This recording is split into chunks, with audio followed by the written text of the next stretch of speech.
Hello, and a warm welcome to the program. I'm Melinda Kinlami. Our focus is on the Southwest today, but first, our top story. The Minister of Humanitarian Affairs, Disaster Management and Social Development has sympathized with the families of the victims of the recent stampede in Oyo, Anambra and Abuja. He explained that stampedes are caused when charitable organizations disregard the basic safety protocols of such events. The minister listed out some of the protocols and plans to domesticate them. As a government, we're so depressed by what happened. I think we need to look at the most important, the primary cost of this issue, where events are organized without without following the basic protocol of such event. When you organize the event and you say there's a registration point, people register. You select the people that are going to benefit from it. So you have beneficiaries list. You can either put distribution point if there are too many. So you arrange for police presence. You arrange, you do a vulnerability check. You do the risk assessment of where you're going to have this event. This will prevent the crisis and stampede that we're having in most locations we're having right now. I think the most important thing here is for us to adopt, for state governments, domesticate these protocols.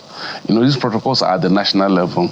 We need to get these protocols also domesticated at the state level, even at local government level, so they will make these laws. I think these are major steps that we need to take as government and as people, as individuals, as churches, as organizations that have good intention, but having poorly managed events.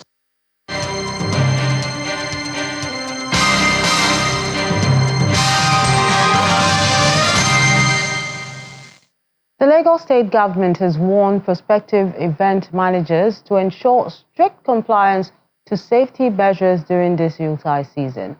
During a joint media conference organized by the State Ministry of Special Duties and Intergovernmental Relations, as well as the Ministry of Information and Strategy, they said the move becomes necessary following incidents of stampede in some parts of the country, as well as a reported incident of a stage collapse at a beach event in Victoria Island, Lagos.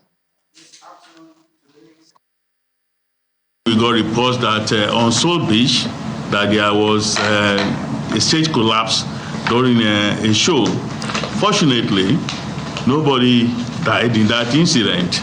And this has made us to say that we should not allow the matter to just lie low like that, and we should use it as a kind of signal that people should watch out, that we do not want such incidents anymore.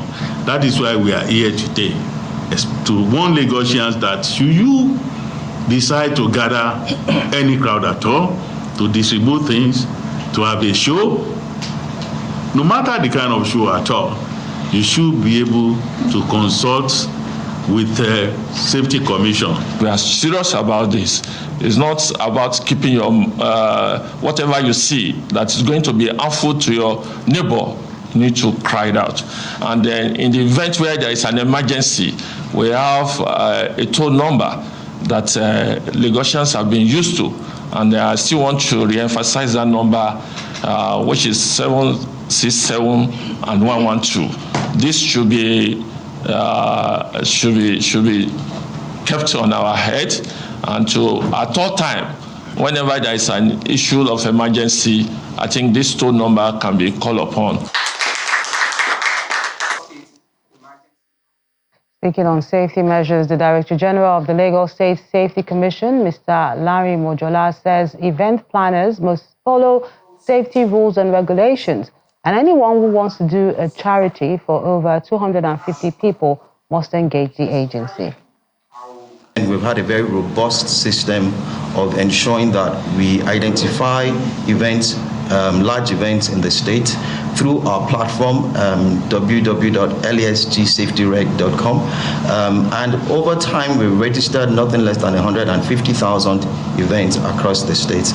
This has helped considerably in reducing to the barest injuries, incidents that could lead to fatalities in this. For any event in the state that is above 250 people, there is a need for you to register through that platform that I just mentioned.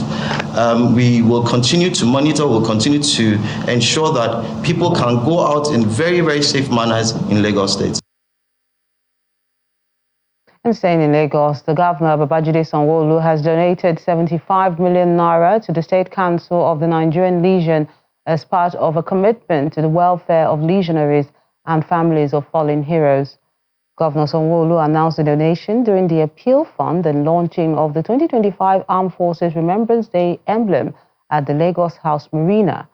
The governor promised to donate some housing units in Ikorodu to the State Council of the Nigerian Legion to provide shelter for the vulnerable and elderly amongst them. This is a critical, important annual event which is symbolic for both the national and sub-national. These are men that have served this country in one capacity or the other, and as ex-servicemen, it's imperative as important for us to continue to honor them, to wish them well, and to support them in their various activities. In the spirit of the welfare that we have, we'll look at Prince Bioglu housing estate. I think we should still have, and we'll try and hand over maybe like 4 or 5 units to the Nigerian Legion. We'll hope that they will use it fairly, they will use it well, and they'll be able to have like a safe home for their very most vulnerable and people that are requiring of it. We will now increase the donation so that they will be able to do more. It was 50 million last year, this year we'll do 75 million. Thank you, to continue to appreciate you, to continue to ensure that your welfare and your well-being, is not left, unattended to. The Adeola Aziz Community Care Foundation, a non-governmental organization, has presented solar-powered kiosks equipped with cloud-connected devices to 35 women drawn from different communities in Ogun East Senatorial District of Ogun State. At the ceremony in Ijebu-Ode, the chief promoter, Mrs. Adeola Aziz, said the gesture is a social investment opportunity for women for job creation, economic growth, and development. She said this initiative is being driven by passion for women, children, and community empowerment. After a successful launch and handing over of 15 solar-powered neighborhood shops to businesses in Ikorodu, Lagos State, the Adeola Aziz Community Care Foundation has extended the gesture to some selected women in Ogun East Senatorial District of Ogun State.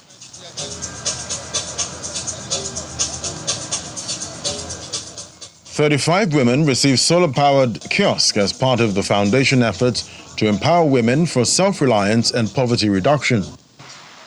Today, we're taking a giant step towards achieving one of our goals of empowering women and transforming communities in the micro-retail business sector by confronting the challenges of informal hurdles, financial exclusion, energy deficiency, and safety concerns. This achievement is a testament to the power of collaboration.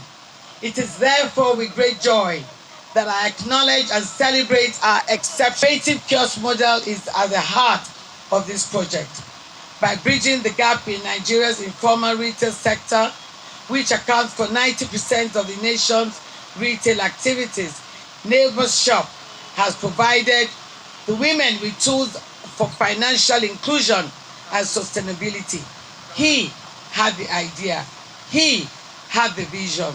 He spoke to me about it, and I embraced it, and I took it on. Beneficiaries who were selected through a vigorous exercise who could not hide their feelings and excitement about the gesture, which they say is a game changer in their lives and businesses as it will impact their economic well-being positively. I am happy because for this, what they want to give it to us, I don't see it as chaos. I see it as my own mini-mart shop. So I didn't see it as chaos because there is one thing I really appreciate in it. which even those supermarkets don't have in their own stores. The solar freezer, we know how much it costs us now.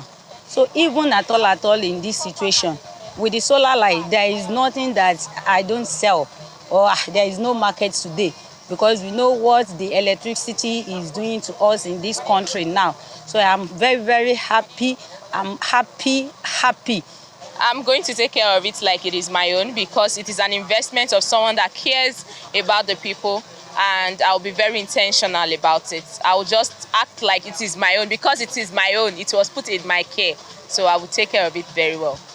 So I see this as an opportunity for me to start from somewhere. Like with this now, it helped me to utilize like business, because it's all about business now. With this now, I should start something with it. The wife of the Ogun State Governor, Bamidele Abiodun, who is represented by one of her aides, lauds the initiative.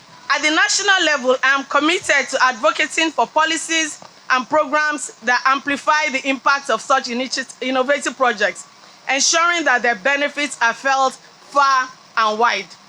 As we commission this neighbor's shop today, I challenge us all to reflect on the broader impact of this initiative.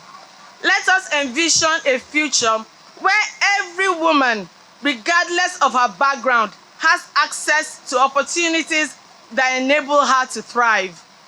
Together, let us continue to invest in women, transform communities, and build a society where no one is left behind. Similarly, Chancellor of the Ogun State-owned Olabisi Onabanjo University, Professor Oluwatoyin Ashiru, who serves as the chairman of the occasion, challenges others to emulate the gesture. I encourage everyone here, government, officials, corporate bodies, community leaders, and individuals to continue supporting initiatives like this. Together, we can replicate and expand such programs across other regions, creating more opportunities for economic growth and social development. Beneficiaries, the chief promoter of the Adeola Aziz Community Care Foundation, and other dignitaries cut the tape, a green light that they now officially own the solar-powered kiosks. 354 pilgrims have been airlifted for the 2024 pilgrimage exercise. The Secretary to the Government of the Federation, Mr. George Akume, who was at the flag-off ceremony held in Lagos, asked the pilgrims to pray for the nation as they embark on a trip to the Holy Land and obey all rules and regulations. Also, the wife of the governor, Dr. Ibijoke Sanwo-Olu, says the authorities' assistance is part of Lagos State's commitment to support the annual pilgrimage exercise. It's the flag-off ceremony of the 2024 pilgrimage at the Chapel of Christ the Light Church, Alausa, Ikeja. The Secretary to the Government of the Federation, George Akume, is in attendance to represent President Bola Tinubu, alongside the wife of the Lagos State Governor, Dr. Ibijoke Sanwo-Olu, who is also here for the ceremony. Intending pilgrims are prepared for the journey to the Holy Land, organized by the Nigerian Christian Pilgrim Commission under the leadership of Right Reverend Stephen Adegbite, who explains the reason for the delayed exercise. We made attempts to commence our Easter pilgrimage operation earlier in the year, but due to unforeseen circumstances, it did not materialize. The situation in Middle East was fragile, and everybody knows that. Funding logistic issues added to the challenges we faced. However, I am pleased to report that we have overcome these barriers. Dr. Ibijoke Sanwo-Olu appeals to the pilgrims to seek divine intervention for the country and peace for the Middle East. Knowing that pilgrimage fosters unity and interfaith understanding, I encourage you all to deepen your faith through this journey. Pray for Nigeria's peace and promote values of humility, service, and love. Again, I commend the NCPC for ensuring a seamless process for 2024 pilgrimage to Israel and Jordan. The Secretary to the Government of the Federation reads the President's speech, which focuses on peace and prosperity for Nigeria. As you embark on this journey, I urge you to pray fervently the success of our renewed agenda, the progress of Nigeria and Lagos State, and the well-being families and communities. Must also caution against any thoughts of remaining abroad after the exercise. Nigeria is our homeland, and there is no greater place to fulfill our purpose and meaning than here. As well as a word of prayer for Johnny Mercies. After the prayer session, the pilgrims received their boarding tickets and 3 dedicated BRT buses take them to the airport. They're expected back in the country by the 1st of January 2025. As efforts get accelerated to give Oyo State a desirable economic outlook, the governor, Mr. Seyi Makinde, says his administration will fully explore the benefits in the African Continental Free Trade Area to expand its economy. The governor stated this at the opening ceremony of the Consultative Forum on the Development of the African Continental Free Trade Area Subnational Implementation Strategy for Oyo State, held at the International Conference Center, University of Ibadan. Governor Makinde said the state would act as a significant player in the agreement with a view to unlocking more of its economic potentials to provide job opportunities for the people. From left to right. The Oyo State government is scaling up efforts to rejig the economic landscape of the state to a sustainably prosperous one. And of course, I'm sure you know that signifies the start of today's event. At this consultative forum with AfCFTA at the International Conference Center, University of Ibadan, Governor Seyi Makinde notes that Oyo State's government would leverage its geographical location to maximize the benefits from AfCFTA by fostering cordial relationships with other African countries. The governor identified areas that the AfCFTA would be beneficial to Oyo State. So by strategically aligning our policies and infrastructure with AfCFTA objectives, Oyo State can unlock more of its economic potential, increase trade volumes, create jobs, and establish itself as a significant player in regional trade. In her opening presentation, chairperson of the Technical Working Committee of the African Continental Free Trade Area, Ms. Neo Theodore Hasalo, notes that Oyo State has a unique comparative advantage that sets it apart from other states, and crucial conversations must be held to create tangible avenues for the success of businesses, communities, and individuals. They say trade often happens because of relations. The manner in which we relate is very, very key. I am mentioning this because usually the trade conflicts and the trade wars between African countries, they often happen because we fail to accelerate the Pan-African spirit that at the end of the day brings us all together. At the end of the day, it translates into the trade that will then take effect amongst us as states. The state government believes the project is an opportunity for Oyo State to promote socio-economic growth, reduce poverty, and broaden its economic inclusion. Southwest has a large productive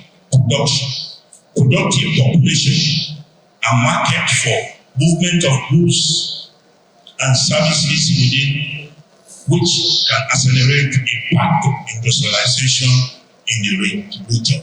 Other Southwest states represented at the meeting urged governments in the region to maximize opportunities in manufacturing, agriculture, and tourism, as well as increase employment opportunities and cultural exchanges with other countries. The former Deputy Governor of Osun State, Mrs. Titilayo Tomori-Ponle, has launched a foundation for transformative initiative designed to empower women and youth by providing them with entrepreneurial skills and tools to start their own businesses. The ceremony, which took place at the Osun State University in Osogbo, was attended by dignitaries from all walks of life. Technocrats, scholars, and top government officials gather in Osogbo, the Osun State capital, for the launch of the Titi Tomori-Ponle Foundation, aimed at empowering youth and women.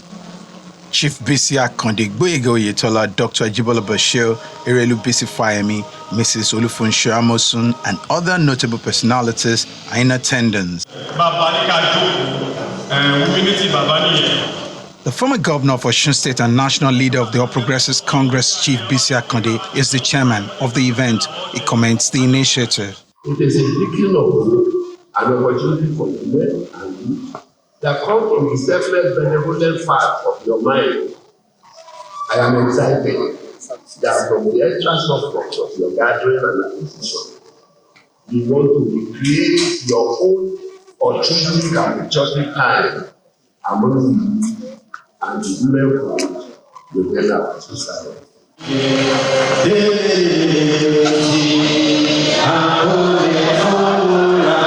The founder, Mrs. Titi Tomori-Ponle, highlights the foundation's mission to liberate women and youth from the cycle of poverty.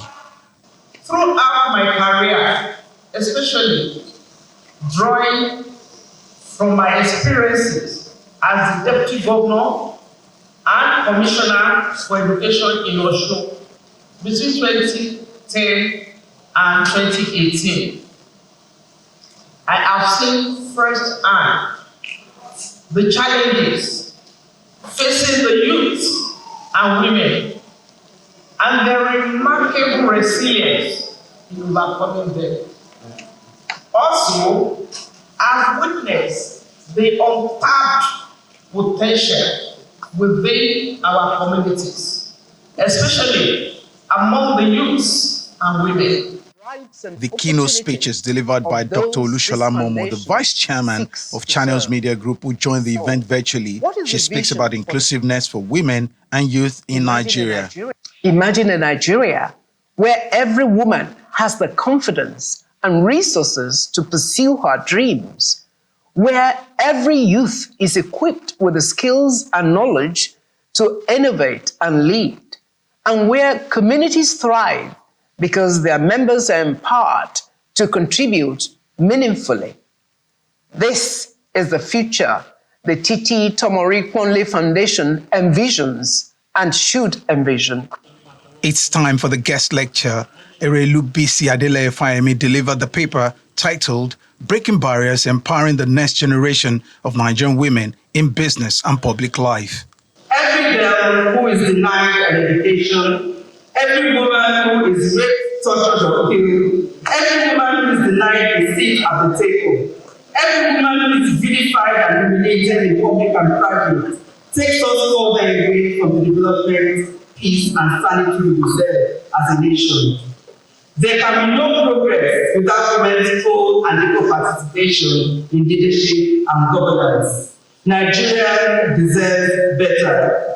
Women deserve better. We will all be better off if we make this possible. The foundation is focusing on empowering women and youth with entrepreneurial skills and tools to start up businesses after training by Obafemi Awolowo University Center for Entrepreneurial Development. That's the program today. Thank you so much for watching. I'm Melinda Akinlami.